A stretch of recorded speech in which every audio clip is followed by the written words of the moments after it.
Hello viewers, welcome to Manjira's kitchen. నేను మీ మంజీరానండి. ఈరోజు నేను కొత్తిమీర టమాటా పచ్చడి ఎలా తయారు చేసుకోవాలో చూపించబోతున్నానండి. దీనికోసం మనము ముందుగా కొత్తిమీరని ఫ్రై చేసుకోవాల్సి ఉంటుంది. నేను దీనికోసం స్టవ్ మీద ఒక పాన్ పెట్టుకొని 2 టేబుల్ స్పూన్స్ ఆయిల్ వేసుకున్నాను.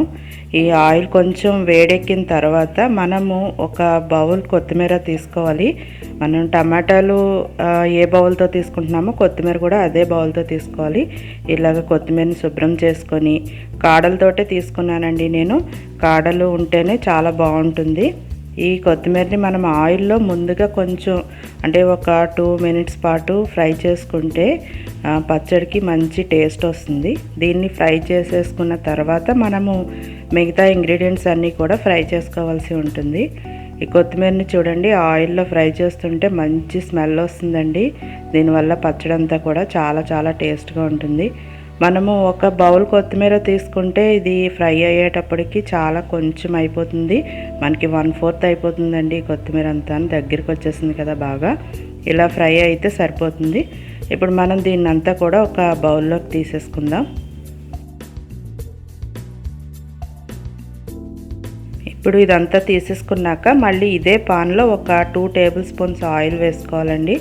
ఈ ఆయిల్ వేసుకున్న తర్వాత కొంచెం ఆయిల్ వేడెక్కాక ఇందులో మనం పచ్చిమిర్చి వేసుకొని వేయించుకోవాల్సి ఉంటుంది. నేను 1 కప్పు కొత్తిమీర, 1 కప్పు టమాటా తీసుకున్నాను కదా, దీన్ని సరిపడగా ఒక 20 పచ్చిమిరపకాయలు వేసుకున్నాను. మీకు అలా ఎంత కారం కావాలనుకుంటే అంత వేసుకోవచ్చు. ఈ పచ్చిమిర్చి కూడా వేసిన తర్వాత ఇవి కొద్దిగా వేగాలి. కలరు చేంజ్ అయ్యే వరకు వేయించుకోవాల్సి ఉంటుంది. ఇవి ఒక్కసారి కొంచెం ఒక 1 మినిట్ పాటు ఇలాగా ఫ్రై అయిన తర్వాత మనం ఇందులో 1 స్పూన్ జీలకర్ర వేసుకోవాలండి. ఈ జీలకర్ర వేయటం వల్ల చాలా టేస్ట్ వస్తుంది. జీలకర్ర కూడా వేసిన తర్వాత ఎక్కువసేపు ఫ్రై అవ్వాల్సిన అవసరం లేదు.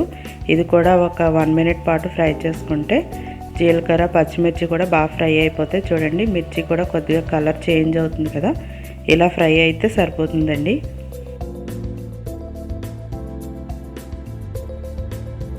నేను ఇందులో అన్ని పచ్చిమిర్చి వేస్తున్నాను. మీకు కావాలనుకుంటే సగం పచ్చిమిర్చి సగం ఎండుమిర్చి కూడా వేసుకోవచ్చు.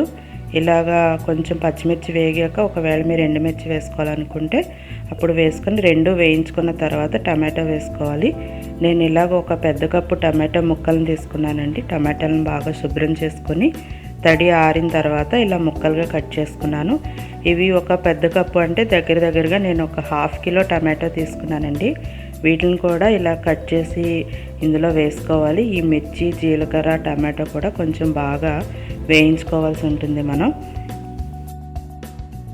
ఈ టమాటాలన్నీ తొందరగా మగ్గడం కోసం నేను ఇందులో సాల్ట్ వేస్తున్నానండి. నేను కళ్ళుప్పు వేస్తున్నాను. క్రిస్టల్ సాల్ట్ అంటాం కదా, అది వేసుకుంటున్నాను. పచ్చళ్ళలో క్రిస్టల్ సాల్ట్ అయితే చాలా బాగుంటుందండి. ఇవి వేయటం వల్ల మనకి తొందరగా టమాటా అంతా కూడా మెత్తగా మగ్గిపోతుంది. మనకి ఒకసారి సాల్ట్ వేసుకున్న తర్వాత కొంచెం కలుపుకొని మనము ఇందులో కొంచెం పులుపు కావాలి అనుకుంటే కొద్దిగా అంటే ఒక చిన్న నిమ్మకాయ సైజ్ అంత చింతపండు వేసుకోవాలి. ఒకవేళ మీకు పులుపు ఎక్కువ అవసరం లేదు, టమాటాలో పులుపు సరిపోతుంది అనుకుంటే చింతపండుని అవాయిడ్ చేయొచ్చు. నేను కొద్దిగా అంటే చిన్న టమాటా సైజ్ అంతా వేసాను నేను. అంటే మనం మొత్తం టమాటాతో చేయట్లేదు కదా, కొంచెం కొత్తిమీర కూడా వేస్తున్నాం కదా, అందుకని వేసాను నేను. ఇది ఇలాగ ఒక 5 మినిట్స్ పాటు మనము ఇలా లిడ్తో క్లోజ్ చేసి ఉడికించుకుంటే టమాటాలన్నీ మెత్తగా మగ్గిపోతాయండి. చూడండి, టమాటాలో వాటర్ అంతా బాగా వస్తుంది కదా. అయితే ఇదంతా కూడా మొత్తం వాటర్ అంతా బాగా ఎగిరిపోయి దగ్గరికి వచ్చేయాలి టమాటా. అప్పటి వరకు కూడా మనం ఇలాగే కుక్ చేసుకోవాల్సి ఉంటుంది.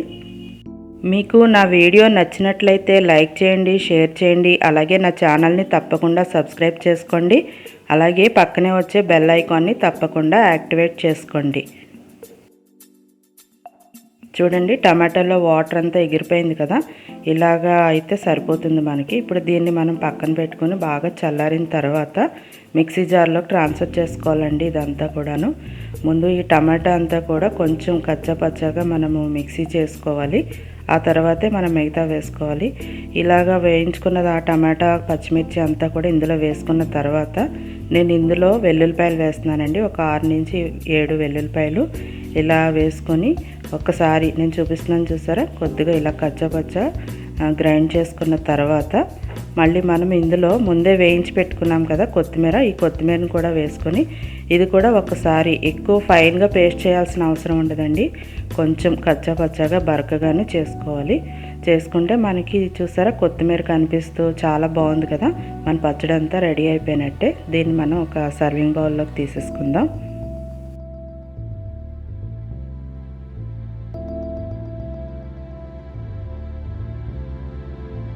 ఇలా పచ్చడంతా కూడా బౌల్లోకి తీసేసుకున్న తర్వాత సన్నగా తరిగిన ఆనియన్ పైన వేసుకొని మనము తింటే ఈ పచ్చడి చాలా చాలా టేస్ట్గా ఉంటుందండి. ఇది రైస్లోకి కానీ టిఫిన్స్లోకి కానీ దేంట్లోకైనా చాలా బాగుంటుంది. మంచి పుల్ల పుల్లగా కారం కారంగా మధ్య మధ్యలో ఈ ఆనియన్ స్లైసెస్ అన్నీ తగులుతూ చాలా టేస్ట్గా ఉంటుందండి. మీరు కూడా చేసుకొని మీకు ఎలా వచ్చిందో నాకు కామెంట్ చేయండి.